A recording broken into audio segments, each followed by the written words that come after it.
of your life collecting antiques and doing salvage work here in Butte.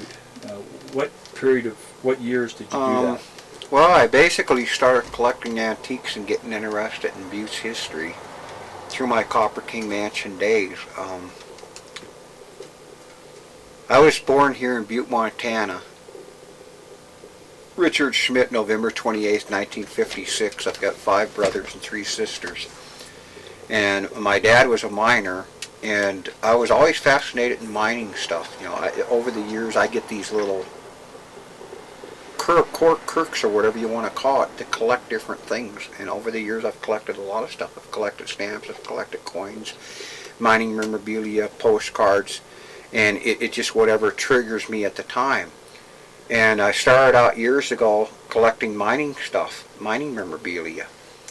And then in my Knievel years I collected a lot of Knievel stuff, and I still do till this day. But due to the fact that my dad was a miner, I started collecting like miners' candlesticks, spikes, and carbide lamps, and mining photographs.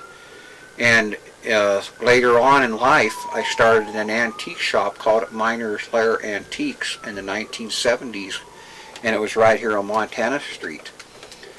And due to the fact that I could not get insurance on the building because of the way that the building was built, I gave it up and I pursued other interests. And my brother Ernest, they called him Dirty Ernie over the years because he worked there out here at the city dump. He's kind of a jack of all trades, but he's a collector, and he finds a lot of trinkets.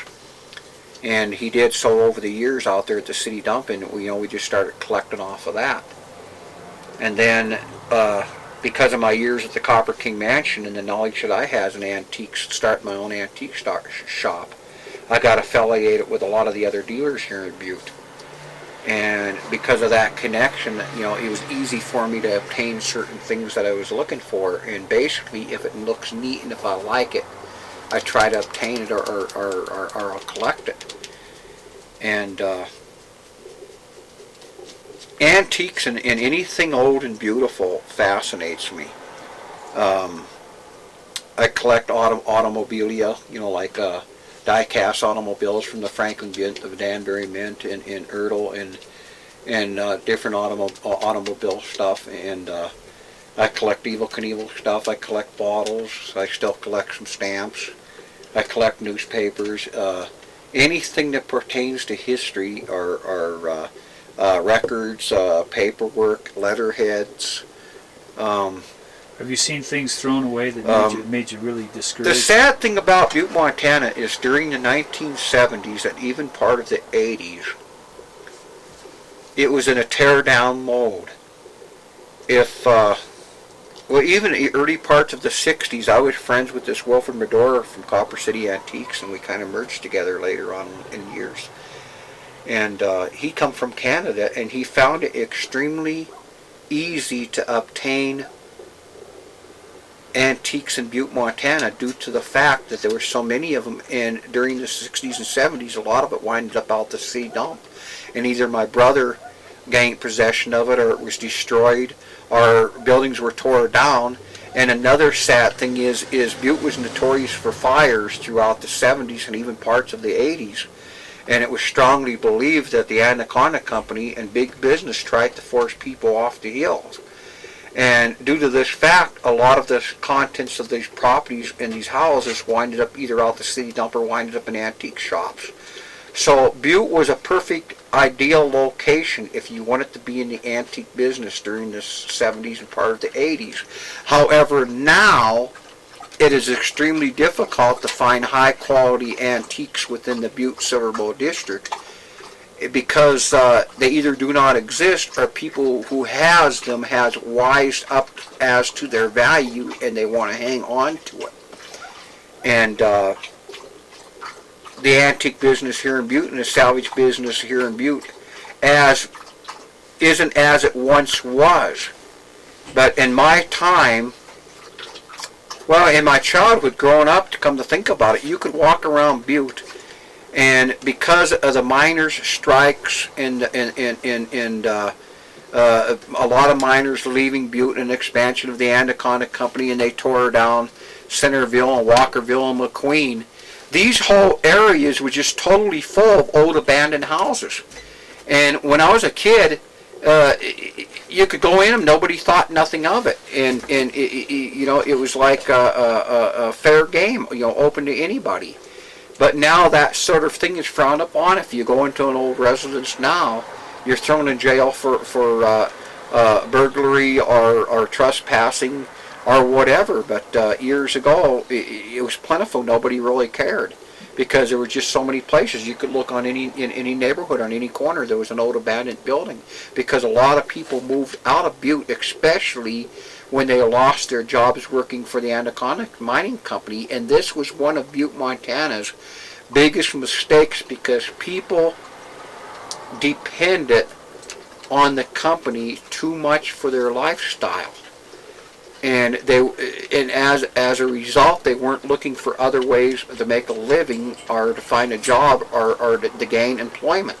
They depended on the company, and when the company left, it was like leaving their mother, or their father left them. And they panicked, and they didn't know what to do, and a lot of them just totally left Butte, left their possessions behind, what little they had, and pursued other interests elsewhere. And as a result of this, a lot was left behind. There was days that me and my brother would go out there at our city dump, and you just would not believe what we would find. People would pass away, people would die, and even till this day, it's sad that you can't get out there, because a lot of this is being destroyed and buried now. It's gone, and it's just forgotten, and you can't get possession of it. And what we were doing in a sense is preserving history, because we were going out there finding this and getting it out back in circulation. And you can't do that nowadays, because the whole situation is handled differently now.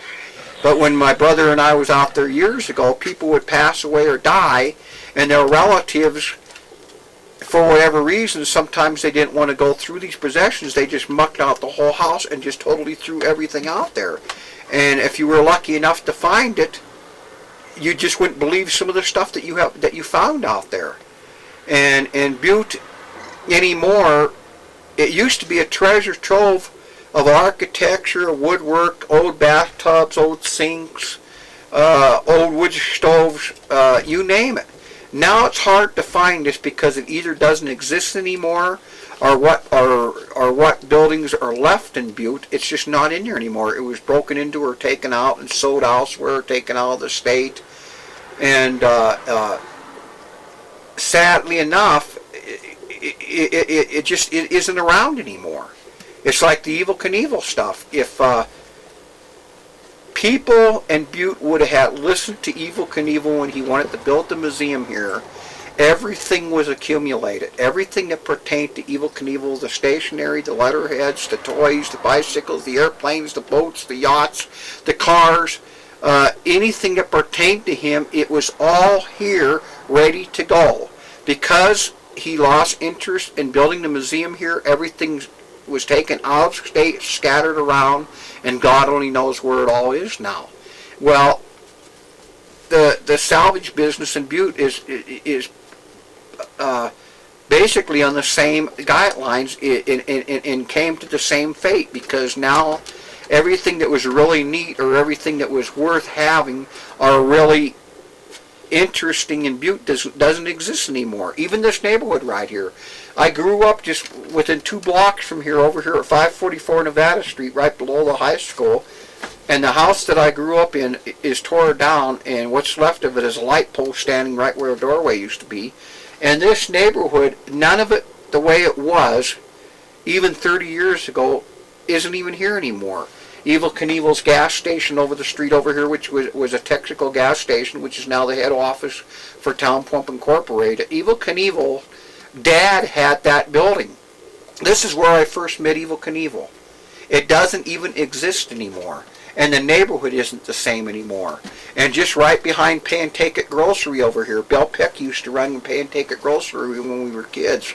And we used to go in there, and he used to give us free pop and ice cream. But right behind it was one of the neatest old mansions that you'd ever dream of seeing here in Butte.